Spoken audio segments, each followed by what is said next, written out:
ያመጣው ኢህአዴግ ነው ብዬ አላምንም። በኢትዮጵያ ታሪክ አንዱ ጌታ አንዱ ባሪያ ተደርጎ ዘረኝነቱ ነበር። ነገር ግን ኢህአዴግ መዋቅራዊና ስትራክቸር ነው የሰራለት። ከዚያ በኋላ ያለፍንበት መንገድ አሰቃይ ነው። ይሄ ተደምሮ ችግሩ ብልጽግና ላይ ወድቋል። በብዙ መስዋዕትነት የብልጽግና ለውጥ ከመጣ በኋላ ብልጽግና የክቡር ጠቅላይ ሚኒስትራችን ወይንም የክብርት ከንቲባችን ፓርቲ አይደለም። ብልጽግና የልጆቻችን የህይወት ዋጋ ነው። በየአደባባዩ በስናይፐር ከላይ በአውሮፕላን የተቀጠቀጡበት በተለይም የኦሮሞ ወጣቶች 5000ዎቹ መቃብር የገቡበት አካላቸውን ያጡበት ፓርቲ ነው። የህዝብ ፓርቲ የመጣው በዚህ አይነት ለውጥ ነው ፓርቲው ማለት ነው። ይሄ ሲመጣ የለውጡ መምጣት ጥቅማቸውን የነካባቸው ሰዎች በግል ሰዎችን አደራጅተው ሌሎች ችግሮችን እስከ መፍጠር ብዙ ችግር ውስጥ ገብተናል። ኢኮኖሚያዊ ችግር በተለይ ማህበራዊ መስተጋበራችንን በከፍተኛ ሁኔታ ለመበጣጠስ የተሰሩ ስራዎች እንዳሉ ሁላችንም በደንብ እናውቃለን።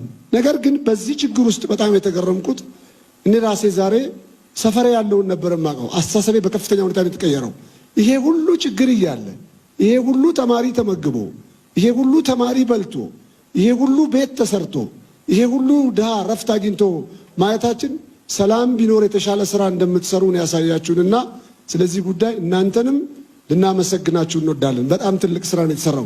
ድሃ ተኮር ስራ ብዙ ጊዜ አይሰራም። በታሪካችንም ደግሞ መግቦ ያስተማረ መንግስት የለንም። የድሃን ቤት አፍርሶ የሰራ መንግስት የለንም። ድሆችን አፈናቅሎ የራሱን ሰዎች ሁኔታ ያመቻቸ መንግስት እንጂ። ሌላው አሁን ያለንበት መሰረታዊ ችግር ምንድነው ካል ወደ እነዚህ ነው መጣው። አንዱ ችግራችን የፖለቲካ ፓርቲዎቻችን ይመስሉናል። ከያፓ ዘመን የራሳቸውን ትውልድ በሉ፣ በደርግ ዘመን የኛን ትውልድ በሉ። አሁን የልጆቻችንን ትውልድ ለመብላት የሚሰሩ የፖለቲካ ፓርቲዎች አሉ። ይሄ አንደኛ ቢታይ። ሌላው በጣም ያፈርኩት በእናንተው በዚህ በአዲስ አበባ ምክር ቤቱ ስትነጋገሩ የምገባ ላይ እንዴት የኦሮሞ ተማሪዎችን ትመግባላችሁ በጀታችን ወደዛ ባክኗል የሚል እኛ ቆመን ከመረጥ ነው። ምርጫው ሲደረግ አንዱ ካስተባበሩት እኔ ነኝ። ከመረጥኩት ተው ይሄን መስማቴ ዩኤስአይድ እና እኮ የቻይና ኤድ ሲረዱን እኮ የተራበኛን ሰው ለማብላት ነው። ሌላው ከውጭ ሀገር መጥቶ እያበላን ወንድሞቻችን ሲበሉ ህዝብ ወክለው ፓርላማ ቁጭ ብሎ ይሄን የሚናገሩ ሰዎች በምን አይነት ሁኔታ እንዳረማቸዋቸው አልገባኝም። ሌላው መርጦ አልቃሽ ናቸው። እዚህ ሀገር ያሉ ፓርቲዎች ትልልቅ ሰዎች መርጦ አልቃሽ ናቸው። የሆኑ እነሱ የሚፈልጉት ቡድን ሲሞቱ ንጹሃን ሞቱ ብሎ ይጮዋሉ። ሰው ሁሉ ንጹህ ነው። ሰው ሁሉ እኔ ለአባቴ የመጨረሻ ልጅ ነኝ። 17 ነን። እናቴ የምትወልደው 13 ነው። ያው ኦሮሞ በጉዲፈቻ ይታወቃል። ከዛ ውስጥ እኔና ታላቅ ወንድሜ ብቻ ነን ኦሮሞ ያገባን። ዘረኝነት አናቅም። አባቴ አማርኛ በአግባብ አይናገርም። እግሩን ሳጥበው እግሩ ላይ ቁስል ነበር። ምን ሆነ እነሱ ነው ሁሌ አይነግረኝም።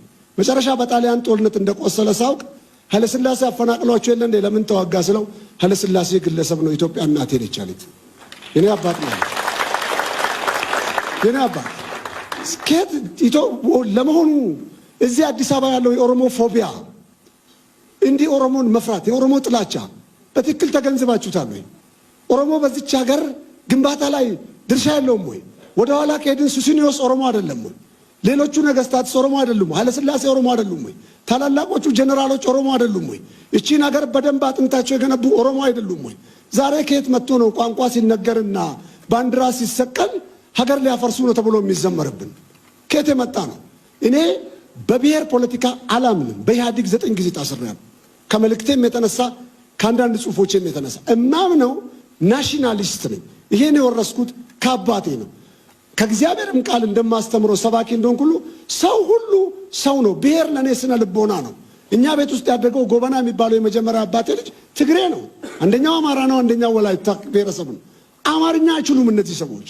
ኦሮሞ እንደሆኑ ነው የሚያስቡት። ደማቸውን የተቀየረው ምናቸው። ስለዚህ አላምንም። በሰው ክቡርነት ነው ማምነው። ሌላው የሶሻል ሚዲያውን እንዴት ነው ኮንትሮል የምታደርጉት? ውጭ ሀገር ያለውን ኦኬ ኮንትሮል ልታደርጉት አትችሉም። በተለይ ማድጋ የሚባለው ጣቢያ አሁን በወለጋ እየተደረገውን ያለው ጦርነት የጦር ስትራቴጂስት ጀነራል ሆኖ የሚመራው እኮ መምህር ተብሎ በአንድ ሃይማኖት ቤት ውስጥ የተቀመጠ ሰው ነው። ለምሳሌ በቀደም ዳውንሎድ ካረኩት ልናገር። ጎጃም ተኝተሃል፣ ሸዋ እንቀላፍተሃል፣ ወለጋ ተግባራዊ ስራ እየተሰራ ነው ብሎ አንገታቸው የተቆረጠ ከኢሜ እያለች የሞተች እናቷን የምትጎትት የ3 ዓመት ሕፃን ልጅ ያማል። ይሄን ማየት በጣም ነው ያማል፣ ያሳማል። ወሎዎቹ ሰፈራ ውስጥ ሲያልቁ ለሳምንታት እህል አልበላሁም። ሐኪም ቤት ሁሉ ገብቻለሁ። አሳዝነውኝ እነዛ ያለቁ ሰዎች። እነዚህ ሚዲያዎች እንዴት ነው ኮንትሮል የሚደረጉት? በሁለት ካርድ የሚጫወቱ ሚዲያዎች አሉ። ለምሳሌ መንግስት እነሱ የሚጠሉትን ኃይል ሲመታላቸው የህግ ማስከበሩን ስርዓት ትግራይ ለማስፈጸም ሲገባ የሸኔውን ኃይል ሲመታ ይደግፋሉ። መንግስት ስርዓት ለማስከበር ሌላውን ልክ አይደለም ሲል በመንግስት ላይ ፊታቸውን የሚያዞሩ ሀገር ውስጥ ያሉ እነዚህ ሚዲያዎች በደንብ ታይተዋል። ሌላው በዚህ አጋጣሚ መናገር የምፈልገው በአዲስ አበባ አሁን ያለው ችግር አዲስ አበባ መቼም የጄኖሳይድ የሚባለው ዘር ማጥፋት ብዙ አይነት ነው። እኔ አርሲ ብወለድም የቱለማ ኦሮሞ ነኝ። ንፋስ ስልክ ላፍቶ ክፍለ ከተማ 21 ዓመት ኖሬያለሁ። እዛ አካባቢ ያሉ ገበሬዎች እንዴት እንደተነቀሉ እንዴት ርስታቸውን እንዳጡ አባ አያንቱ የሚባሉት ሰው የማህበር ቤት ጥበቃ ዘበኝነት ሲጠብቁ ነው በሳምባ በሽታ የሞቱት። ለ14 ሄክታር ከእጃቸው ላይ ተወስዶ ዛሬ 90% ያ ገበሬ የለም። ሳይለንስ ጄኖሳይድ ተካሂዶበታል። ከአካባቢው ላይ ተፈናቅሏል፣ ጠፍቷል። እድል ተገኝቶ ደግሞ በልጆቹ ደምና አጥንት መስዋዕትነት እግር እጃቸው መቆረጥ እድል አግኝቶ ሲመጣ ሌላውን ከገፋ በመጀመሪያ የምንጋፈጠው እኛ ነን። ዘረኝነት ኃጢአት ነው ብዬ ነው የማምነው። ዘር ግን ኃጢአት አይደለም፣ መጽሐፍ ቅዱሳዊ ነው፣ አምላካዊ ነው።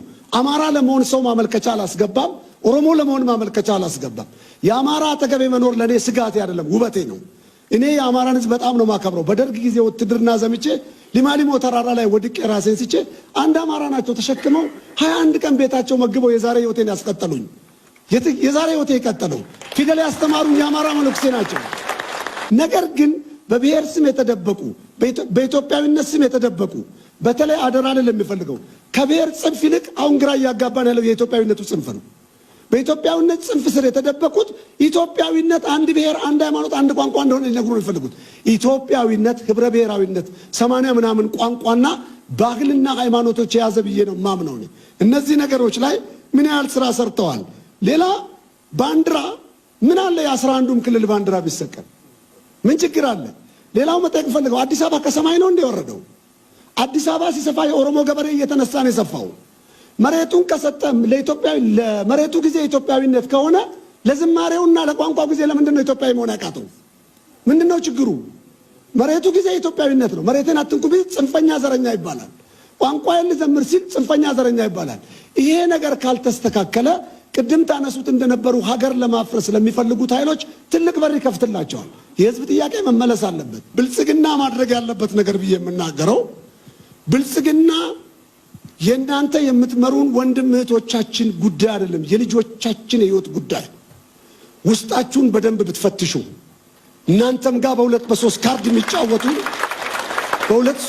የሚጫወቱ አንዳንድ አመራሮች በእኛ ክፍለ ከተማ እኔ ባለሁበት አሁን ለውጡ ሲመጣ የኦሮሞ ቄሮን መዋቅር ማፍረስ አለብኝ ብሎ ተነሳን። መሪው በሳል ስለሆነ በዚህ አጋጣሚ አቶ ሙሉነን ላመሰግን እፈልጋለሁ።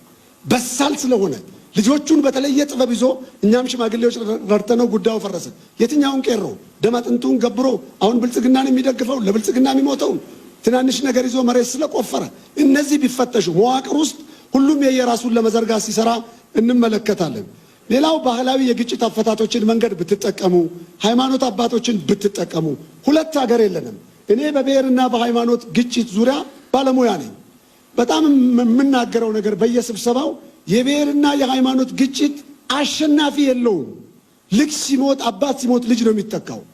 ምናልባት ታሪክ አለን ረጅም ነን አንፈርስም ካላችሁ ከሲሪያ የበለጠ ታሪክ የለንም። ታላቅ አገር ናት። ቅድመ ብሉይ ኪዳን በብሉይ ኪዳን የምትታወቅ አገር ናት። ነገር ግን ዛሬ ልጅ አልባ ቤት አልባ ንብረት አልባ ወጥቶ በጎዳናዎቻችን ላይ ይለምናሉ። ከነሱ ካልተማርን ከየትም አንማርም። ሌሎች በሰሜን አፍሪካ ሀገራት እነ ሊቢያን ማየት ይቻላል። ቀሬና ተብለው ጥንት የተጠሩ ዛሬ ፈራርሰዋል። እሴታችንን ለመጠበቅ ምን እናድርግ ነው? መንግስት ብቻውን ይሄ የብዙ መቶ ዓመት ድምር ችግር የወደቀበትን ሀገር መለወጥ አይችልም። ሰላም የሚጀምረው ከቤቴ ነው።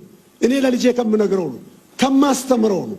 ስለዚህ እያንዳንዳችን እዚህ ከምንናገረው ልክ ተግባራዊ እንሁን። የሃይማኖት አባቶች ስነ ምግባርን በደንብ አስተምሩን። አባገዳዎች ባህላዊ እምነት የምትከተሉ በሙሉ ሀገር አልባ ከሆነን ይሄ ሰላም ከእጃችን ከወጣ መልሰን ሜንቴን ለማድረግ ዋጋ ያስከፍለናል። እነዛ ሀገራት መመለስ አቅታቸው እስካሁን ፈርሰዋል። ስለዚህ ጽንፈኛ የሚባለው ቡድን ስሙ ቢጠቀስ ወንድሜ ከሆነ ለሀገር መፍረስ ምክንያት የሚሆን ከሆነ አሳልፌ ለመስጠት ቃል ኪዳን ገብቼ ነው መውጣት ያለብኝ። ምክንያቱም ከአንድ ወንድሜ ይልቅ ብዙሃን ሚሊዮኖች የሚኖሩበት ሀገር ይበልጥብኛል ብዬ ስለማስብ። በተረፈ የጀመራችሁት እንቅስቃሴያችሁ በጣም ጥሩ ነው።